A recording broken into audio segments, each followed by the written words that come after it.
The Dragons stepped up like they have all season long. The game looked like every other game. For them, they roll 49-21, the final score. Mid-Buchanan now 7-0 on the season, 5-0 in the KCI.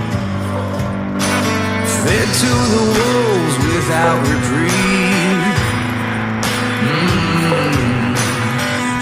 The 50-yarder now, Jay Benoist from the 4-yard line. He'll bounce to the outside. Now powers way in for 6. Touchdown, Mid-Buchanan. About 4.5, it looks like. Brant will go in motion to the left side. Going to fake it now. A screen pass left side for Rollins. Brant in space, and he cuts up inside. Gets a block to the outside. Blake Hunter frees him to the 50. Here he goes. Rollins, Brant to the 10. 5, tripped up and stays in bounds. He's in. Touchdown, Mid-Buchanan. He's under pressure. Rollins, Brant will sack him and get some help as well. But Rollins the first one to get there. From the 18-yard line, Rollins will run. Has blockers in front, cuts inside. He's got a first down and will go untouched for 6. Rollins, Brant does it again, this time from 18 yards away. Touchdown, Mid-Buchanan. On behalf of Mid-Buchanan and our administration, we would like to extend a huge thank you to Atchison County for taking the game on a short notice and their administrators for making it happen. So please put your hands together for our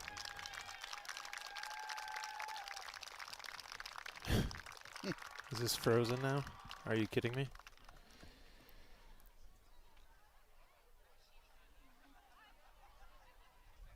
There we go. School along with Nick McCutcheon. I am Dave Riggert. A pleasure to have you along tonight for Dragon Football here on their YouTube channel and the Dragon Sports Network. It is week 8 of the high school football season. Mid-Buchanan, the number 1 team in Class 1, was supposed to play a KCI opponent tonight, the Plattsburgh Tigers. About noon today, Nick sent me a tweet. Hey, Mid-Buck just tweeted out that the game is canceled tonight, and they're looking for a game right now. So it has been a whirlwind the last, probably 7 or 8 hours right now. We were talking with Chris Kendrick, the athletic director at Mid-Buchanan, and he was on the phone all day long. His phone probably needs charged right now because he's been trying to find a football game tonight because Plattsburgh had some COVID cases. They had to cancel the football game tonight. But Mid-Buchanan had some opportunities to play some different teams, and they have a team that they will play tonight. They are going to play Atchison County out of Effingham, Kansas. ACCHS is here. They were supposed to play the Plattsburgh Tigers. Now it's the Atchison County Tigers tonight, but at least they've got a football game. Yeah, it's remarkable. I mean, when I saw that tweet about noon, sitting there eating my lunch, I thought, well, I guess I'll be home for dinner tonight because I didn't think there was any way that when you find out at noon you're not going to have a football game at 7, that you're going to find an opponent, even in these crazy times where this is happening to a lot of teams. But, yeah, Chris Kendrick did a commendable job, and credit to Atchison County as well, their coaches, their administrators, to get this thing done because they were in a similar situation too. They had the same thing happen to them. Absolutely, and it's a little bit different situation. You know, I think it's one thing when you know a couple weeks ahead of time that the game's not going to happen, and maybe you let it slide a little bit. But hey, when you've practiced all week, getting ready for a game, you've scouted, you've done all the practice, you've done all the studying, you've watched all the film. You are ready to go, and then you find out at noon that game gets pulled out from under you. It'd have been a shame for these kids to not get a chance to play tonight. And as we mentioned earlier in the season, in a crazy year like this, you don't know. Next week is not guaranteed. The week after that is guaranteed. You never know if this game is going to be the last of the season. So you sure as heck want to make sure that if you can prevent last week from being the last game, that you do that. So a commendable job, and I hope all the folks appreciate all the work that went in to getting this game here tonight. Yeah, it wasn't as simple as, hey, you want to play a game? Yeah, we're good to go.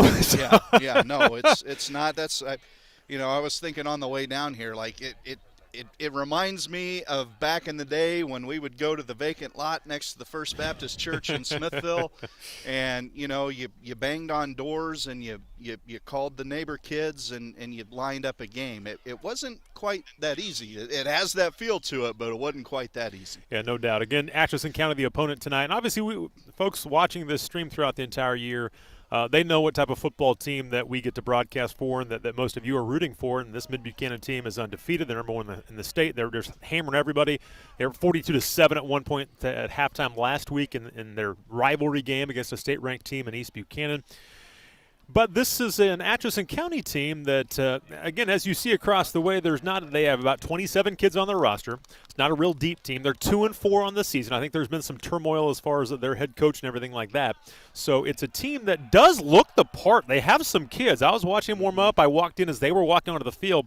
They've got some good-looking athletes, and in past years, they've had some successful football teams. They are 2-4 right now. It's like they're a little bit down this season. Yeah, a little bit, and it's just – it's going to be fun, right? I mean, these Mid-Buchanan coaches, the Atchison County coaches as well, no time to prepare, no time to scout, no time to rewrite your game plan. It's literally just put the pads on, line up, and go play football. I absolutely love it. I'm stoked for it. Now, we did hear that the Mid-Buchanan coaches were able to find out a little bit, and wouldn't you know it, as everything just seems to continue to go the Dragons' way this year. Atchison County runs the same offense that Plattsburgh runs. They run the same defense that Plattsburgh runs. So while they weren't able to prepare for the Atchison County Tigers, their preparation for the Plattsburgh Tigers may work out in their advantage. Again, the 2 wins this year for Atchison County. Horton back in week number 1, they won 42-0, and also against McLouth 34-20. They've lost to Jackson Heights. They've lost to Nemaha Central and at Seneca. They lost to Morehill Mount Academy. They lost to Riverside as well, 22-0 last week. So it's a team only about 45 minutes away, and here is the kick as Mid-Buck will start with the football. Here is Arumbola. He'll get the kickoff and going to break tackles across the 40 down the seam and between the numbers and the hash mark on the far side left, and they will start their first possession at the 45-yard line. So, as always, tremendous field position right now for Mid-Buchanan, and they have scored on every possession so far this year. Let's see if it continues, or every first possession of a game. It feels like yeah, every it does, doesn't of it? the season period. But, yeah, Javen Noyes has punted a couple times. Yeah. But, yeah, it's a quick strike offense. They know what they're going to do. There's Javen out of the gun with TJ to his left, running. Gets the handoff in a big hole. He accelerates across midfield to the 40, breaking tackles, stays on his feet to the 30. TJ gets tripped up from behind just inside the 20-yard line. Bryson Lee saves a touchdown as he gets down to the 18-yard line and a 37-yard gain on first down. I love that, Dave. It's one thing that maybe the running game of Mid-Buchanan is, gosh, you really don't even want to call it a weakness, but maybe the one thing they haven't been quite as good at is running it straight up the gut, and they had it there. A great hole for TJ. He did the rest. From the 18 now in the red zone, another handoff for TJ. He'll bounce to the outside this time, and same man, Lee there to make the stop. He'll get a 1-yard gain that time, able to close that hole immediately and grab onto his ankle, kind of twist him down, and it will be 2nd down and 9 coming up. Yeah, not much room there for TJ that time. A great tackle. You saw him tackled one-on-one. You don't see many guys bring TJ down one-on-one. No doubt. And now here is Lane Ellison around the left side. He makes a little stutter step at the 10, gets tackled after a first down run to about the 6-yard line. Lane, Rollins, Brandt, those two have been big play guys here the last couple of weeks, and we've seen them in open space just use their speed, and they have been lights out here of late to give them a ton of big play threats in this offense. Yeah, they've really stepped up. I mean, in a lot of ways, very similar players with similar capabilities, and you mentioned that speed. You saw it there from Lane Ellison. Just was at full speed as soon as he got the ball. Here's a fake handoff. Javen Noyes will keep it, gets hit. He powers his way forward, close to the end zone. He'll be a yard short. Javen gets 4, trying to get a 15th touchdown on the ground this year for Javen to go with 21 through the air, and they love to go quarterback power run game from the 1-yard line. You know, I almost wanted to be that guy, but I wasn't. Earlier today, ESPN was tweeting about Arch Manning, Peyton Manning's nephew, and his 12 total touchdowns, how impressive that was. And there's TJ Runyon. Great job of the offensive line. They pushed them literally about 4 or 5 yards into the end zone. Mid-Buck scores on their opening drive for the 8th consecutive game to start the season. Yeah, the offensive line was ready to take the Tigers all the way to Newmarket. Didn't quite get them there, but got them far enough to get into the end zone. Mid-Buchanan scores on their opening drive once again this season. For TJ Runyon, that's his 8th rushing touchdown, and the kick is up by Leighton Starks, and it is good. 7-0 our score. Mid-Buchanan has the early lead. Again, this is a team that in Atchison County, from what we've heard, they've gone through a little bit of turmoil and everything like that, and it's just a team that still trying to kind of find themselves, even though it's pretty deep into the season, but they're a team that has struggled so far as they are just 2-4 on the year, and we'll see what they come out. They're supposed to run a wing tee offense, and we'll see how that looks for the Tigers. Well, certainly nothing that the Dragons haven't seen this season. I think I'm trying to remember here, feel like right off the top of my head, every opponent that they've faced except for East Buchanan ran that wing tee. Yep. So an and offense they were very preparing familiar for with some it. spread this week against Plattsburgh, and evidently Atchison County will run some spread to go along with their wing tee. 10:17 to go here in the opening quarter of play, 7-0 Mid-Buck, and here's the kick by Lane Ellison, a little bit shorter this time, taken by one of their up-backs. This is Bryson Lee again. He's been busy, comes to the outside, and it's tackled at about the 38-yard line. It is Chase Davidson who makes the tackle that time. Well, and it's a good thing Chase made the stop there. If he doesn't, this might be a one-point ball game. Had room around the edge there, and kind of seen that be a bit of a problem, the kickoff coverage at times for the Dragons this year. 10-11 to go here in the opening quarter of play. 7-0 our score. Mid-Buchanan has the lead. And now we'll see their defense. Quarter under center, and now he will be split out as a slot receiver. Bryson Lee was a receiver on the far side right. He will now be the quarterback and take it and want to throw the football. Wants to set up a screen, avoids Butch Walters. Now he comes to the near side, gets hammered at the 35-yard line. TJ Runyon cleaned his clock. Down below was Cage Burns, but a tremendous hit right about the 36-yard line for a loss of 2. Boy, wow. There's nothing like being wrapped up, getting drugged to the ground, and then you see TJ Runyon sprinting at you with the shoulder down. There's nothing you can do. Runyon, yeah, cleaned him up there good. On offense, I mentioned their quarterback. He completes 40% of his passes for about 97 yards per game. He has 6 TDs and 4 INTs so far. They run for an average about 153 per game, so they're at about 250 of total offense on the season as Atchison County. Second down 12. Now Quarter will run it. Gets a block to the outside, but it's strung out again. Lane Ellison is right there, and Cage Burns. Burns has gone sideline to sideline these first couple of defensive plays. A loss on the play of about 3 yards. Yeah, we've said it all year, Dave. It is so tough with the athleticism of this Mid-Buchanan defense. It's so hard to get anything outside against them. You're really playing to this defense's strength when you try to get outside and stretch them out. That it's not going to work. If you're going to have any shot at all, it seems to be up the middle. 8:50 left here in the opening quarter play. Now they will spread it out on 3rd and 15 yards to go from their own 33-yard line. 2 receivers each way, back there. Pressure. Quarter goes to his right. Rollins Brant will give chase. And good thing Rollins was there. I know Lane Ellison was kind of waiting in the wings over there, but he did pick up 6 yards to the 39-yard line. And if Rollins doesn't chase him down from behind, he might have a chance to get a first down. He had a head of steam. Yeah, he did. He showed good speed there. Rollins, great pursuit. Most games that the Dragons have played this season, that's going to be a sack for Rollins Brant, but the quarterback able to get out of the way. Still 4th down there, still punting. We see that a lot. He's chasing guys from behind. He and Lane Ellison are coming around the outside, chasing guys down from behind. 4th down 9. The Tigers will punt the football, ACCHS. And a little bit of pressure, low line drive kick. Caden will let it bounce, and it's going to go away from him, and he wisely gets away from the football as it kind of trickles down to the 18-yard line. So turns out to be a pretty good punt. That'll be a 41-yard punt with no return. Mid-Buck will be inside their own 20-yard line as they will have their second possession up 7-0 with 7:52 to go here in this opening quarter.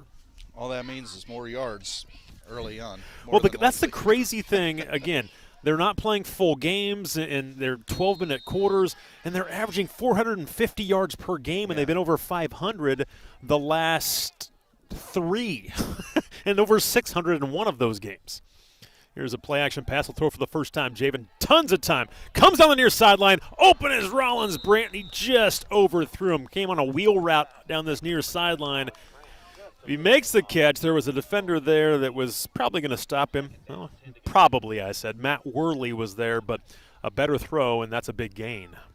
Yeah, I think Javen there may be thinking that Rollins had a little bit more time to get a little bit deeper on that route, but you mentioned at the wheel route, he just hadn't quite got to where Javen was expecting him to be yet, overthrew him a bit. 3 receivers left side, they run that way. Cage Burns also pulls and blocks ahead for TJ Runyon. He's got a first down and more across the 30 to the 34-yard line. He will pick up about 16 yards. He's picking up big chunks of yards here early in the game. 4 carries and 55 yards and a score. Yeah, so far this game going like we've seen the last few weeks. Running game is there early. And now they're going to go with their tempo. Another handoff to Runyon.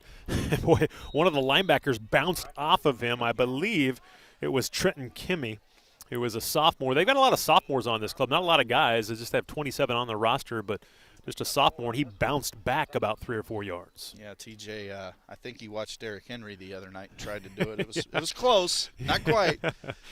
7:07 to go. DJ goes in motion. They'll swing it out to him out of the backfield. Makes the catch on the run. Makes the first man miss as he cuts inside. Pretty good gang tackle that time. Kimmy comes over to make the tackle along with Atchison County's Carter Page. Or excuse me, that is Colby Smith, a junior for the Tigers. So it'll be an 8-yard gain for a first down. They've got the football near midfield. Loving this pace so far, Dave. And I thought maybe – 2 teams that know nothing about each other, not prepared for this game. I thought it might be a little sloppy early. It hasn't been. We're in a 4-2 defense. Handoff. Here's Rollins Brant in the backfield this time. A little 2 running back system, a fake to one, a give to the other, and Rollins has shown that he can go to the house any given time. They've got a lot of guys that can do that. He picks up 5 on first down. Yeah, John Robinson pulling that time, leading the way for Rollins Brant. Good size hole up the middle, sets up second and manageable. Now Rollins will be the inside receiver. Here's their double tight end formation that we saw against Hamilton. They busted that out. And now a fake handoff. They roll left side. Caden Bailey comes underneath. They look for him. Now he gets bumped off his route, so it's going to be thrown away. Blocking down the field, John Robinson was about 20 yards down the field. Caden Bailey, or excuse me, it was Blake Hunter who was down the field blocking as well as a receiver, and that was supposed to, I think, go to Bailey underneath, kind of a screen. Yeah, and that's why we see the illegal man downfield, because John Robinson was the deepest wide receiver. He was farther than the Dragons, farther than anybody else. Number 53 ain't eligible, so. At least he didn't report. No. We're halfway through the opening quarter, 7-0 Mid-Buchanan. 6:05 officially. Javen Noyes, second down 10 now as they mark it back after the 5-yard penalty. 2 wings this time. Ellison and Brandt, they'll give it to Rollins. This will be a pass. He pushed it forward, and he's got tons of blocking in front. There goes Rollins to the 40, 30. He'll try and stay in bounds and just couldn't quite do it. He's out of bounds near the 31-yard line, and he will pick up about 20 yards on that play. Just great blocking downfield. This offensive line getting some really good push up front. They're moving that line of scrimmage down the field. There's your double tight look. Yep, double tight with a receiver each way. Blake Hunter comes in motion. He'll get the pass this time, and that little touch pass. He'll break 1 tackle, spin inside, stay on his feet, and he will get inside the 25-yard line for a good gain on first down. They'll mark him at about the 23. Picks up about 8 on that opening play of that set of downs. Yeah, Blake Hunter, just another one of those guys. I mean, these receivers and backs, it's almost like paper dolls, right? I mean, It's just, you can't hardly tell the difference between one and the other. Thank goodness they have numbers. They're so similar, all explosive. Trips left, tight end right. Rollins will come in motion. Brandt, well, they won't give it to him this time, so TJ up the middle. Boy, he's going to drag tacklers. The pile continues to move. First down run and more, and they'll have a first and goal. They mark the football at the 10-yard line. 12 more for TJ. He's got 6 carries and 73 yards here 7 minutes into the football game. You love that run there from TJ. I mean, he doesn't strike you as the type of guy that probably wants to run between the tackles. He just seems more like a slasher, a speedster kind of guy. But you can tell he takes a lot of pride in running it up the gut, gets both hands on the ball, gets those pad level down. Here's another toss forward. It's Caden Anderson. He gets blocking around the edge, the 5, and gets inside the pylon. Touchdown, Caden Anderson. The 22nd touchdown pass this year for Javen Noyes. And for Caden, that will be his second receiving touchdown this year. 13-0 Mid-Buchanan. Good to see. Get just another guy involved. I want to say, I mean, gosh, all these games have been so similar. It's hard to remember, but I want to say they threw that pass to Caden Anderson early in the North Platte game for a touchdown as well. This one goes for 10. Leighton Stark's PAT is good. That makes it a 14-0 game as we continue from Fawcett tonight. And Jay Vanoy's already in the football game. Most of it has been just the little push passes, those touch passes right on the pretty much line of scrimmage where they go in front of him in the shotgun, and he's 5 out of 6 so far in the football game for 60 yards and a touchdown. Yeah. Again, getting back to what I was saying earlier. So ESPN sends out this tweet today. They're bragging about Arch Manning and his 700 passing yards and his 12 total TDs. Javen Noyes coming into this one had passed for 1,300 yards with 21 touchdowns. And 0 interceptions, by the way. 0 interceptions. He'd rushed for 605 and 14, and he's added a couple more touchdowns here tonight. So about 2,000 total yards and 35 touchdowns coming in. Yeah. So, Javen, if your last name was Manning, ESPN would have been tweeting about you today, but sorry. Yeah. I think he's all right. We know how good he is. No doubt. 4:52 to go here in the opening quarter. 14-0 Mid-Buchanan.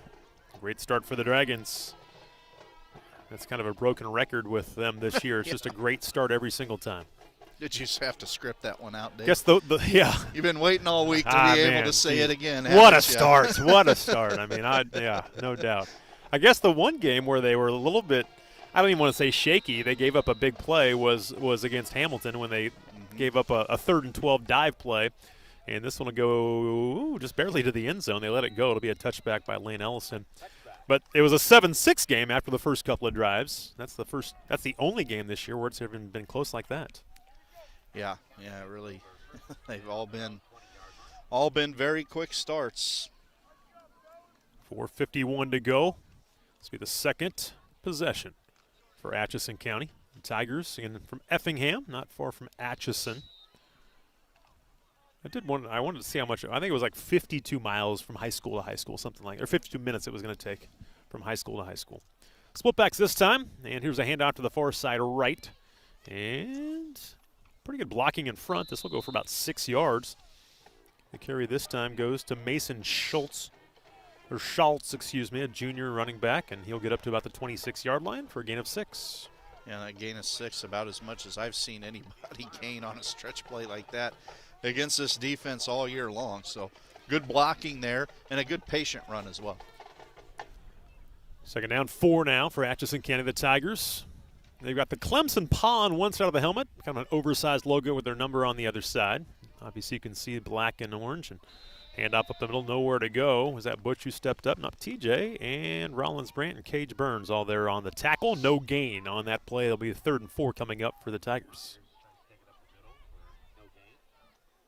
I think what we're seeing so far is one team that's happy to be playing a football game tonight and one team that's happy to be winning. So one a little bit more hungry than the other. So no surprise which one is which. They're down 4. They'll stay with their wing T set. Receiver coming to the near side left is Landon Brown, their top receiver. Man in motion, now a trap inside and defended very well. We see Creed Webster, one of the first men there to stand him up. Cage Burns has been everywhere so far. Yeah, he has. Also off the pile. Yeah, that was Creed who we talked about first, who stood him up, and then, again, no gain on the play. It's a different guy every week, too, on this defense, isn't it, Dave? I mean, Rollins has had his weeks, and Butch Walters has had his Creed, weeks. Cage, Yes, John Robinson. Somebody different every week. Geiger's stepped up at times, too. I mean, each one is – it's kind of been their week. They're good all the time, but it's kind of their week to have the big plays, and it's going to hit one of the guys trying to cover. That'll be Kieran Corder, who is their quarterback as well, and it'll dive about the 42-yard line. So that is where Mid-Buck will start their third possession. 2:48 to go in the first quarter, 14-0 Mid-Buchanan. And when we were talking to Coach Kendrick earlier, the athletic director here at Mid-Buck, they were trying to get some bigger schools to play them too who didn't have games tonight. And some of the same situations happened to their games, and no one really wanted to play this football team. No, there were opportunities for the Dragons to be playing up a couple classes tonight, and none of those bigger schools wanted any part of them. Fake handoff keep by Javen, and he gets struck down from behind, but up to the 49-yard line. He will pick up 8 on first down and cross midfield. And, you know, it's obviously for if you would play a Class 4 or Class 5 type team, something like that, even a Class 3 team, it's a no-lose situation for Mid-Buck. I mean, you're going and playing. You're supposed to be the underdog, even though they're the top-ranked team in the state in Class 1. The other team, though, it is kind of a lose-lose. No matter what you do, if it's a close game and you still win, it's not good enough. If you lose, then all of a sudden you're terrible. I mean, yes, you can understand it. I mean, you see some of that just around here. Say Central would play Savannah earlier this year. I mean, that's not that extreme, but something like that, when Central would play any of the other city schools, well, they're the big school. They're supposed to win, things like that. It's just it's not that simple sometimes. It absolutely isn't. I mean, that would have been a case of one team just wanting a game, wanting some good competition, not many expectations, and the other that, yeah, I mean, if you win big, you're not getting much out of it. There's a quick out, kind of thrown back, but here's TJ running, spins inside and has a lot of room, gets a block down the football field from Caden Bailey, and he will score from 54 yards away. It wasn't a great pass, but it turned him inside, and that got him free, and then it was green grass to the end zone. Yeah, the defender there, he took a gamble and came after him fast and wanted to try to make the tackle quick, but made him miss. Got a great block downfield from Caden Bailey. A defender took a bad route down there as well, allowed Caden to make that block, and a big touchdown pass for the Dragons, 20-0 early on. 2:02 to go. The PAT is good. 21-0 Mid-Buchanan. Mid-Buck football brought to you by all the boosters, all the Booster Club members, as we continue from Mid-Buchanan High School. Let's get a quick break in as we continue with Mid-Buchanan football. Wheeler's Drywall. 816 Drywall is licensed and insured and does both commercial and residential work, new construction, and remodels. Wheeler specializes in hanging, taping, and textured drywall. They also offer suspended acoustical ceilings and metal stud framing. No job is too big or small for Wheeler's Drywall. Let Caleb and the crew help you. Call 816-262-9768.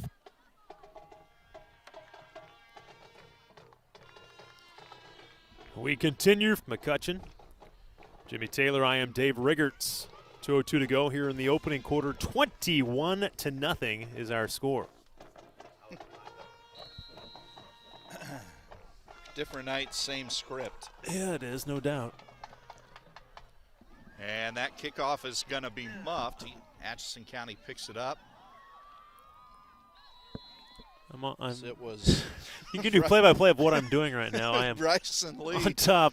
Picks it up, and Ace forgot to plug the laptop in. So yeah, we lost our computer, and no one can hear us anyway. But I'm going to keep talking. No, we're still good. Okay. No, we're still on the air. Just all of a sudden, this thing was dead, and I think Ace forgot to plug it in. We'll give a shout-out to Ace for getting us all set up, though, tonight. Ace Powell at Mid-Buchanan has done a great job getting us some of the equipment and everything like that. He's been a lifesaver. He, Coach Kendrick, everybody else here at Mid-Buchanan has been phenomenal. Here's an option pitch, nearly tipped by Rollins Brandt and TJ Runyon, and it somehow goes for 11 yards when it maybe could have gone for 6 the other direction. But a little bit dangerous on the pitch, but it does go for 11 yards and a first down. Oh, man, that's a dream there, too, what Rollins Brandt was almost able to do there, almost able to basically intercept that pitch, and it was going to be 6 if he got it, but instead a few too many Dragons in the backfield means there's nobody downfield, and so Colton Myers there able to pick up the first down. He's a good-looking athlete. He is, no doubt about that. 1:25 to go first quarter, 21-0 is our score. Here's the snap back to the quarterback. He tries to do his best Javen Noyes impersonation and doesn't have the big boys up front like Javen does, or probably the talent. Obviously, Javen's been a 4-year starter, loses 1 on the play that time.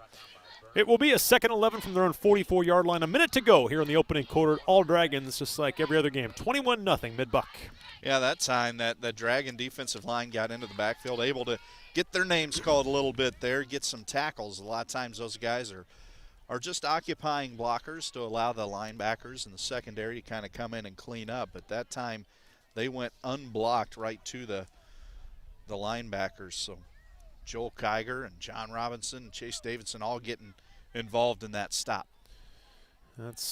We've talked about that before, but man, just whenever whenever Coach Fritz Galt tries to do the stats and tries to see who tackles the football or the ball carrier, so many guys around, and they're going to say the ball is out. Mid-Buck was pointing early, and they will pick up the fumble after a 1-yard gain. They turn them over on the season.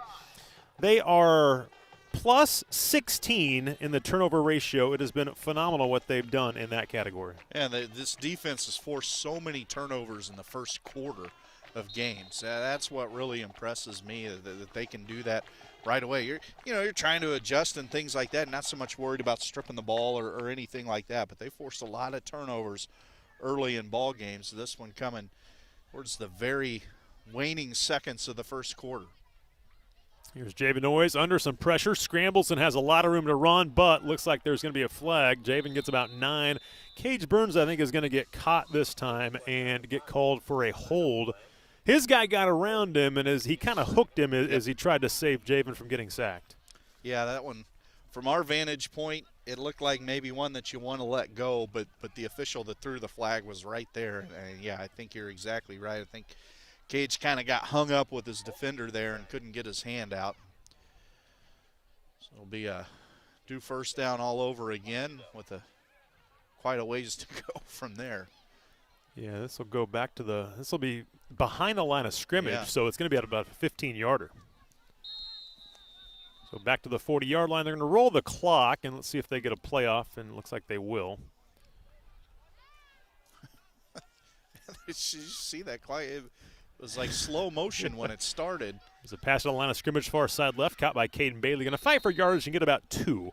So it will be a completion for a couple of yards, but that's about it. Good pursuit on the far sideline, and that will be the final play of our opening quarter of play. Let's get a break as we continue. Mid-Buchanan with the lead right now as they lead by a score of 21-0. We roll on right here on the Dragon Sports Network.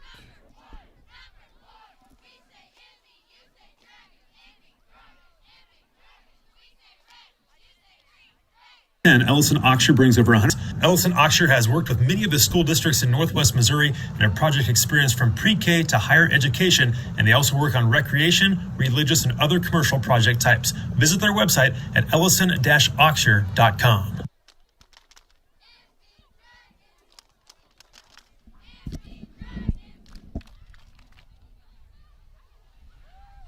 We continue coverage this evening. Thanks to all of our sponsors.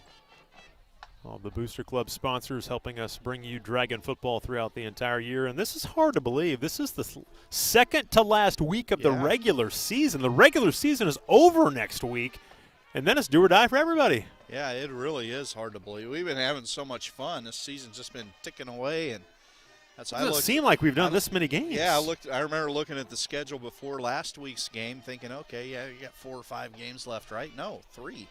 Just 3. And almost only ended up with 2. You know, very fortunate to be playing this one tonight. And as we said earlier, next week is not guaranteed in 2020, so who knows, but we hope to be playing West Platte next week. Yep, that'll be the regular season finale, and then it'll be district time. And Mid-Buck, I don't think no matter what happens the rest of the year, they're going to be the number 1 seed in their district and play all their district games right here in Fawcett. Spread formation, second down and long, second 23 yards to go. Javen, let's go deep down the football field, settles underneath, and it's off the fingertips this time of running. He slaps his hands together, and that'll go as a drop probably for TJ. Coach always sends me the stats and has them in one of the categories under receiver. Drops. So they keep track of that, and that's in the hands of TJ. Probably needs to make the catch. Would have been a tough catch in some traffic, and that was a pretty good ball. He had to kind of get it over the backers before the safety and settled on TJ, and it falls incomplete. Yeah, TJ will tell you he needs to catch that pass, but I almost kind of wonder there. It looked like he was the initial read, and Javen kind of looked him off at first. And so I think TJ wasn't expecting that football to come that late in his route. Got a false start here. Boy, that I asked Coach Fritz, I go, how many penalties did you have last week? Because, again, we kept track for a while, and then all of a sudden there were a lot. And both Mid-Buchanan and East Buchanan had a lot of penalties. Yeah. That crew wanted to throw a lot of penalties. Yeah, I think they had 13, by the way. 13. I think those Zebras thought they were getting paid by the flag down there in Gower. I mean, last week. it took the Dragons about 3.5 games to get 13 penalties this year. I mean, early in the season, they weren't getting very many penalties. That's one thing that's bit them here a little bit the last few weeks. Yep. Now 3rd and long back at their 37-yard line. They've got to get to the 35, so they've got to get 28 yards. They fake a running back screen and set up Lane Ellison. Tight end screen to the 50. 45, and there goes Lane Ellison. Rollins Brent gets in front. He blocks and shields his way into the end zone. Lane Ellison gets the escort from 7 for 6, I guess. How about Rollins Brant with the stiff arm block for about 15 yards there? It doesn't have to look impressive. It doesn't have to be a pancake. Just keep the defender away from your guy. And, man, as soon as you saw Lane catch that ball and get into the open field, you knew what time it was. He's kind of shifted down in gear and run in for the 6. Boy, he's gotten better and better each week. We say that about so many of these guys. Definitely another weapon for this Dragon offense. Goes for 63 yards, a tight end screen, and that was set up beautifully. They fake the screen to TJ Runyon out of the backfield, and Leighton Starks with the PAT, and it is good. 28-0, 11:38 to go here in the second quarter of play. That's a play we haven't seen them run. I think they're going a little deeper into the playbook now and trying to just let teams see a little bit more, and they have opened things up. I mean, they like to say that, oh, we don't have that much stuff, we just run different formations and all that. Okay. I think they've got enough stuff where they can do a lot of different things, and they're pretty effective with all of it. Well, yeah, and the other thing is having players who are as smart and as well prepared as these Dragon players are. So then that gives you an opportunity to feel confident that you can try some other things. Unofficially, I've got Javen 8 out of 10 for 179 and 3 touchdowns. So he's going to add to what he has done. Now 24 touchdowns and 0 interceptions. His career high in touchdowns, by the way, in a season, which hopefully they're only about halfway through their season, is 27. So he is almost at that already, and he has no interceptions. Might get there tonight at this rate. Kick does go out of bounds. This is here off the PA. 11:38 to go here in the second quarter. 28-0 Mid-Buchanan. Different opponent, different state, same result so far tonight. Jacob Robinson out there on the kickoff team. Maybe he's been playing it all year and I just haven't seen him, but I didn't remember seeing him out there before, so I wanted to say his name. Well, you're right. I mean, they may have just put him out there. Might be putting some new guys out there at different times. Well, let's see what the boys from Effingham can do. They have struggled so far, just a couple of first downs, but they have only been into Dragon territory once, and that's stalled out, obviously, and then they turn the ball over. They'll go with 3 backs now in the backfield with their wing T. Toss sweep to Bryson Lee. Tries to get outside, and there's our man tonight. That is Cage Burns, who was right there to make a tackle for loss. They might have gave him forward progress for no gain, but, again, he was in the backfield that time. He was just looking to get outside and couldn't get there. Great job by Cage. Yeah, Rollins Brand had a really good game last week down in Gower, and the little hype video they played on the video board here before the game was, I don't think it was meant to be, but it just kind of happened to be all Rollins Brand highlight tape. I got a feeling that next week's might be Cage Burns. At least on defense for sure, no doubt. A minute gone by, second quarter, 28-0 Mid-Buck. They're going to go with a pass this time. They're going to fire a jump ball up, and a one-hand grab by Caden Bailey. He snares it with his gloves with one hand, brings it in. Second turnover in as many possessions. What a grab by Caden Bailey. He went up and pulled down the rebound right off the rim there, Dave. Holy mackerel, what an interception by Caden Bailey. We've seen him have just tremendous reads on balls when he's on defense all this year, and there he did it again. And that's something that other teams really need to look at on tape and make sure that they're never When you see 9 floating around back there, Boy, just yeah. stay away from it, because with his height and when he knows he has help, he's going to go after that ball, and he's probably going to come down with it. That was nonchalant, too. Like, all right, I'll just go Yeah, with I don't one think hand. he even thought he could get it. And now they want to go to him again. Great route, and it's going to be just out. He tried a one hand again, diving near the near sideline. Yeah, you're not going to get that one, kid. The other one was more of a jump ball. This one was more of a bullet by Javen Noyes that falls incomplete. But I like it. Go right to him after he gets the football back for the offense. Absolutely. I thought they might take a shot deep, maybe a double move and go deep on him, or for him. 10:42 to go before halftime, 28-0 Mid-Buchanan. They'll spread things out. Javen out of the gun from the 45. Here's a zone read. Big hole again for TJ Runyon. He kind of made the tackle himself. We've seen him do that. He ran into times Landon this Brown, and year. Landon just held on and kind of landed on his back. But, hey, he held on and made the tackle. They'll give him about 13 more yards. He's up to 86 now on 7 carries. Yeah, that's one where the defender will get credit for a tackle and might wish that he didn't. Yeah. Now they're on option to the near side. Javen will keep the football. Good read this time. Will avoid one tackle and dive inside the 35. Get about 8 yards on the carry that time. Good read that time. We don't see a lot of speed option. We have seen it, but a good read. He's usually pitched the football that time. They took the pitch away. Good read, and he picks up 8 yards. A good quick feet. Saw a little speed there from Javen. Normally a really patient runner, but he knew that time he had to turn it on if he was going to pick up some yardage. Second down 2 from the 34-yard line. Brant comes emotional and toss it to him forward. He has TJ to block out in front, and he lets him loose out the gate.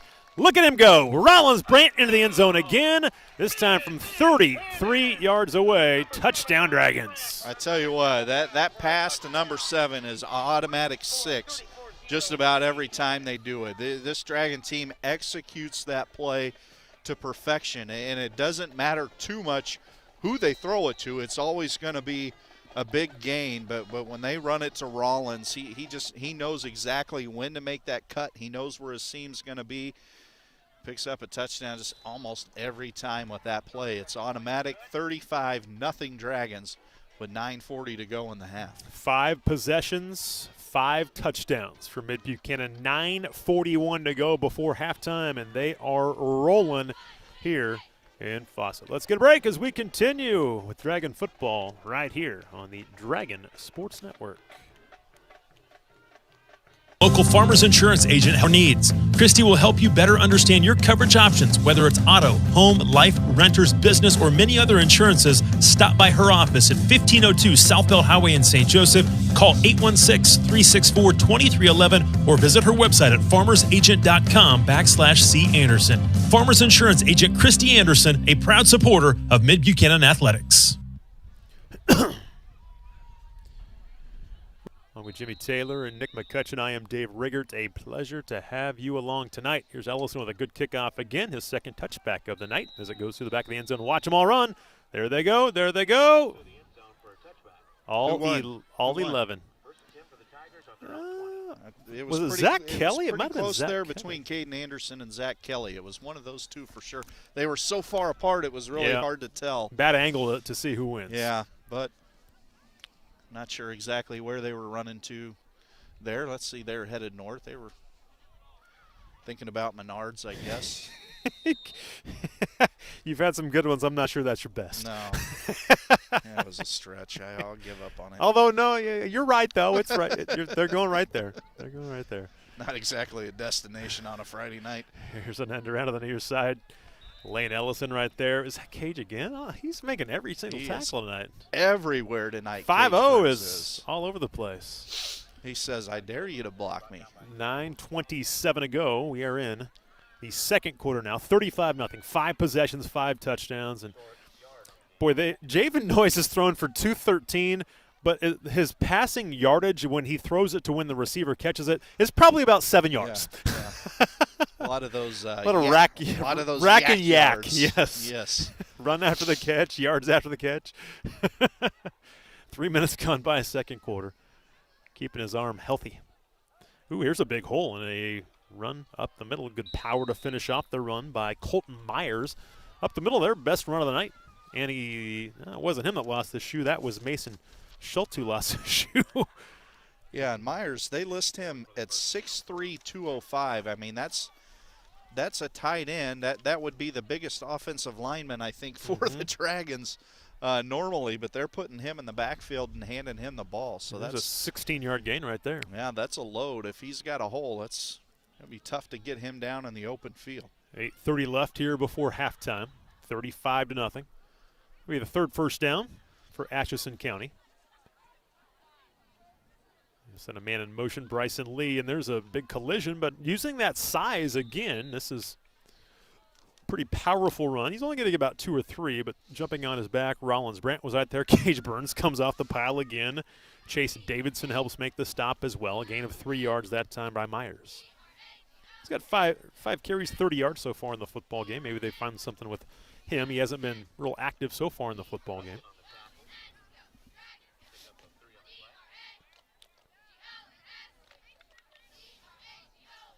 I think this was big for Mid-Buck to get a game tonight. No matter what happens tonight, big for them to at least keep playing, keep that momentum on their side. Handoff again to Myers. More of a trap this time inside. They'll get across the 40 and pick up about 3 more yards. I think at this point, Atchison County figures, let's give it to the big man and see what he can do there. Hopefully wear that defense down a little bit. Maybe be able to slip through a couple tackles and bust one loose. Caden Anderson was in there for a second. Now TJ Runyon comes back into the football game.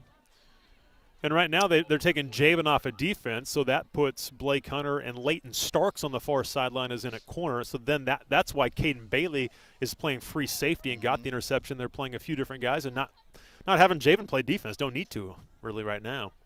Have Leighton Starks play it. Here's a misdirection play. Ball's loose, and I think Mid-Buck is on it again. This could be the third straight possession with a turnover forced, and it is. They get the football in plus territory at about the 42-yard line. I'm not sure Myers ever got that ball. It was just, I don't think it ever got in his belly. I don't think so either. You see Chase Davidson come up with it and just kind of stick it out real nonchalant. Hey, here's the ball. Who needs it? We got it again. Somebody take this thing because I got to go block somebody. So now they've forced 21 turnovers, and they've had just 2. Plus 19 now. Absolutely unbelievable. Huge part of what makes this team so dangerous. 6:56 to go here in the second quarter. 35-0 Mid-Buchanan. Javen Noyes, quick screen pass. Caden Bailey, boy, what a block by Runyon. And couldn't quite make that man miss. Good tackle by Schultz that time at the 35-yard line, but 7 yards. TJ just had a pancake. As that's your starting running back out there, lead blocking on the screen. 7-yard completion to Caden Bailey. Yeah, how many times have we said that this year? And credit Schultz there because Caden just tried to do the old stiff arm him down and kind of sort of swim around in there, but he was able to maintain and wrap him up and bring him down for somewhat minimal gain. This game it really is 7. Here's a handoff to TJ Runyon. That one's actually stuffed out pretty well. Good job by the defensive line, and Myers, the running back who plays linebacker, was also in on that tackle. Helping out was Canyon Toll.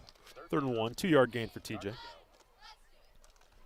We're at the midway point of the second quarter now, 3rd down 1. This is just the second 3rd down I think they've had. The first one was the 3rd and 28, the tight end screen to Lane that went for a touchdown. 3rd down 1, Javen will run the football, power game, tries to bounce it and does. Shows those quick feet, gets out of bounds near the 25-yard line for a gain of 7 yards and doesn't take a hit. In 2020, that's a quarterback sneak. It is. It is, yep. It's not used to what the number 12 used to do in Boston. Like we saw them execute so well over the years, but that's how they do it nowadays. All those running quarterbacks, they like to kind of get in the shotgun and kind of see what it is, and then they'll bounce or to go up the middle or whatever. Going to reset the play clock. 5:21 to go before halftime, 35-0. And you hear the stories nowadays of these quarterbacks coming out of college and getting the NFL. They have to learn when they get to the NFL how to take a snap under center. Yeah. They've never done it before. Going to roll to the right side. Here's one deep down the right sideline, and open is Hunter, and he drops the football. Boy, a good ball. He kind of got – it looked like he kind of got tripped up a little bit. He spun one way and wasn't sure if he was going to spin the other, and it just goes off the fingertips of Blake Hunter, who was open in the end zone. Yeah, it may look a little bit bad, but that's a tricky one there for Blake. I don't think he had a real good read on where that football was. I think he got his feet crossed and trying to get his feet set, and the thing whacks him right in the chest and bounces off. He took a shot down the football field. We talk about he hadn't thrown it very far to get his yardage, which is he tried to. That time he did. Katie Anderson comes in motion. He will get it this time. Here's another toss, and he stays on his feet. Now they're going to say he touched down. So when he slid down, he tried to keep his hand on the ground to keep his balance and stay upright, but they're going to say his knee went down at the line of scrimmage, so no gain. That's 15 pass attempts now. Again, probably half, at least half, are those. It's essentially an extension of the run game. Is, you know, I'm not going to say Mid-Buck was the first team to do that, but they were one of the first high school teams to do it. I mean, a lot of teams now do it because if you do drop it, it's not a fumble. Right. And that's why they do it. One of the big reasons why. We're going to roll the pocket right side again, 3rd down 10. Here's a quick out open as Blake Hunter almost dropped that one, and then he lowers his shoulder, and he'll get the first down at about the 12-yard line. Juggled it for a second, but still made the catch for about 12 yards. Came down with it still and picks up the first down. Blake's second catch in the football game. First down 10 from the 12 now. They can get a first down. Those little shovel passes, I mean, it's almost it's such a low-risk, high-gain type of play where, you know, it can't be intercepted. Right. As you said, it's not going to be a fumble.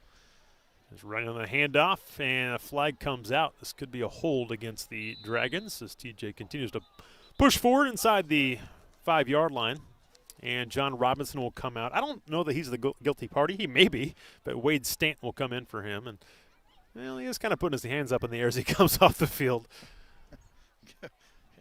Coach Fritz didn't even look at him when he came on the sideline. So I was kind of looking there to see. We know how Coach Fritz feels about offensive linemen and his expectations for those guys. So I was curious to see how Coach Fritz reacted when John came off the field, and he acted like he didn't even know that John came off the field. So that also could all mean that he knows what he did. And exactly. Yeah. The old cold shoulder silent treatment there. 3:59 to go here before halftime. It will be a hold against Mid-Buchanan. So a chance to get more yardage, I guess, right, for this offense. Back to the 22-yard line. The 1st and 20. Take about an 8-yard run off the board. 2 receivers near side left is Bailey and Hunter. 2 backs in the backfield and a fake handoff. They want to go down the football field. Ellison is wide open. They left him from his tight end spot. He runs a corner route, and on the money is Javen Noyes. Touchdown, Dragons. I told you he might get that career high tonight. Holy smokes. Yeah, Lane Ellison, we both saw it about the same time. He just snuck behind that defense. Everybody was looking at Javen instead of looking at the receivers. And Lane snuck behind the defense, wide open. Javen finds him. Well, it's about to be a 42-0 ball game here with still time left in this quarter. Kick by Leighton. He hammers this one through. That was a good kick by Leighton Starks, and it goes through easily. It's now 42-0.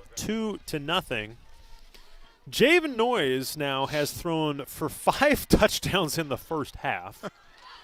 This, though, 5 touchdowns is a lot in a game. This is the 4th time he's done that this year. Yeah, it's nothing for him. But it's also the 3rd time in the last 4 weeks that he's done it. Yeah. He had 8 passing touchdowns through 4 weeks. The last 4 weeks, now he has 18. And he's up to 26 on the season. His numbers are through the roof, and he hasn't played a full game yet this year. No, he hasn't. And he really hasn't had to play. Well, no, never mind. I'm not going to say that. I was going to make a silly comment about not having to even play full speed for a full half. These guys are still going full speed. Yeah. Here's the kick by Lane. And they're gonna. I thought he was going to let it go. He catches it above his head this time. This is on the return, this is Matt Worley, and that'll get back to about the 25-yard line. 3:42 to go here in the second quarter, 42-0. Mid-Buchanan has the lead. So 6 possessions, 6 touchdowns for the number 1 team in the state of Missouri in Class 1.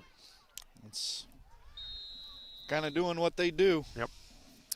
And if you're wondering, if folks don't know a lot about Atchison County Community High School, Atchison County is a I don't. they're the Tigers. Oh, thanks. They are a 2A program in Kansas, which is the lowest of 11-man. Now, I thought the ball might have been fumbled because he did not drop back as they were trying to throw the football. I think he was fumbling the snapback, and Quarter is going to be tackled for a loss. Yeah, somebody read that beautifully. I think it was Butch Walters. It was, he was sprinting through there on the blitz and sniffed it out. But they're a 2A program, which is the lowest 11-man class in Kansas. So they're like a Class 1 in Missouri. So they're very similar size schools and size programs. Because after 2A in Kansas, then it goes down to 8-man football. 3 minutes to go here in the opening half of play. 42-0 Mid-Buchanan. Something that would only make sense in Kansas. There's a handoff around the left side. Butch Walters is right there with TJ Runyon. A big stick and a loss again. Lose about 1 yard on that play, and they just keep pushing them back. And might have gave forward progress to the line of scrimmage. Just nowhere to run right now. I think Butch got tired of hearing us talk about Cage. He's like, hey, what about me, guys? No doubt. 2.5 to go before halftime. Again, a stop here, and you can be in that situational football where you can have a little 2-minute drive before the half. Or you can throw for the end zone, have it incomplete, call a timeout, and then score on the next play. That's what they. That's the Mid-Buchanan 2-minute offense. Their 2-minute offense is every possession they've had this year, essentially. Here's a play-action pass. Quarter being hounded. He throws it away. Rollins Brant was giving chase, and boy, he just had nowhere to go with the football. It's not just the second time they've tried to pass, but they are now 0 for 2 throwing the football, no yards, obviously. A couple other times, and I think there's going to be an intentional grounding. Yeah. They just don't have time to throw the football. It will be intentional grounding. It'll back them up, and they're going to get tremendous field position because they have to punt deep in their own territory. 42-0 right now, Mid-Buck. Let's see, Dave. I'm pretty sure Mid-Buchanan scored, one special teams touchdown? They scoop up a blocked punt and take it in? Okay. All right, I was going to say, it'd be a good time for the first special teams touchdown, but they've already had one. But be a good time for another one, yeah. Right? They're punting from the 5, so about 8 yards into the end zone is their punter, Gunnar Kuntz. He is a senior. Yeah, they come after it. Rollins almost got it. He forced a bad punt. It nearly hit Butch Walters. I don't think it did. I think it was the backspin where that's what brought it backwards, but it looked like it almost hit Butch. It looked like it hit the back of his cleat and then spun back right to a Tiger. And Butch was quick to say, it didn't hit me, didn't hit me, didn't hit me. There was official right there, too. So an 18-yard punt. That's probably not going to work from your own 5. No, I mean, they'd have, the way everything worked out, they'd have been better off going forward on 4th down and not getting it. First down and 10. So their 2-minute offense will be from the 23-yard line. Jay Vanoy is going to get his 6th touchdown pass. I think that would be a career high. It would be a season high, I know. Here's a handoff to Runyon. He cuts up inside the block, breaks a tackle. Diving to make the stop is Bryson Lee. Pretty good tackle that time. He'll get 5 on first downs. The clock is now under 2 to go here in the second quarter. 2-minute offense looks a lot different when you only have to go 20 yards. You can take your time, yes. No doubt. Butch Hunter, Blake Hunter. I get Blake and Butch confused sometimes, and now here's TJ running. Stays in bounds, has a stiff arm. Bryson Lee can't make the tackle, and Mid-Buck gets in again. It's TJ Runyon with an 18-yard touchdown run, his 2nd on the ground tonight. And that's just that's a great run there by TJ.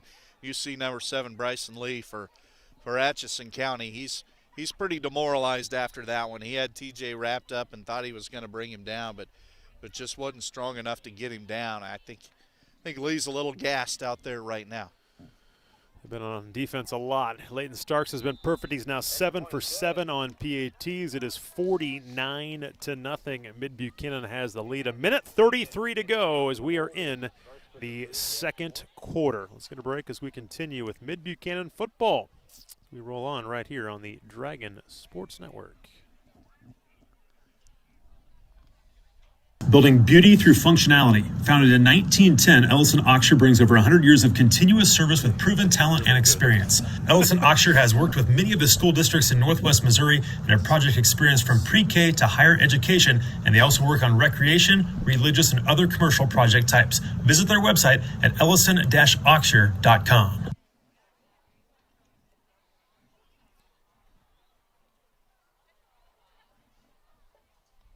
We continue from Mid-Buchanan here tonight. They lead the Tigers from Atchison County. And, you know, I'm sure Atchison County and their fans, they don't know much about Mid-Buchanan. I know they were, when they sent out a tweet that, hey, we've got a game tonight against Mid-Buchanan. They're a really good team, a little south of St. Joe. Yeah, we got a game. We don't know anything about them. Mid-where? Why did we pick this game? But, again, good for them to have a game, too. Yeah. This late in the season, it would be tough. I mean, they both end their regular season next week, so you'd like to have a game this week, and they'll both have it. It's not going to go as planned for the Tigers, but for the Dragons, they'll continue momentum as they'll have one last shot here before the half, down 49-0. A minute 27 to go here in the second quarter. Yeah, I think Coach Fritz talked to you post-game after the Maysville game, the first game that we were able to do, and the home opener, about the work that these kids put in and all the extra precautions and steps that they've had to take to be able to play. Just be a complete shame for them to miss even one game. Yep. Here's a handoff up the middle. TJ Runyon from behind will hang on, get a little help as well. He gained about 3 yards on that play. And again, this is an offense, just looking at some of their numbers and what we've viewed so far, it's not an offense that's going to spread things out and chuck it down the field and have a 2-minute offense. They're going to ground it out and be a wing T offense. That's what has worked the best tonight of anything that they've tried. It really has. Giving it to the big guy up the middle. Was going pretty good there for a little bit on that last drive and stalled out. Here comes a blitz. Cage Burns right into the blitz. He didn't make the tackle, but obviously with the pressure that he got there, it forced the ball carrier, Schultz, this time to get about 3 yards and cut up inside, but 35 seconds left here. They don't have to run a play if they don't want to, but I'm sure they'll probably run one more. I tell you, I mean, this Mid-Buchanan, they just don't stop. I mean, you're ticking down on the first half. You're up 49-0. You'd expect them to maybe just let up just a little bit. Yeah. No, I mean, you saw it there. 11 hats to the ball.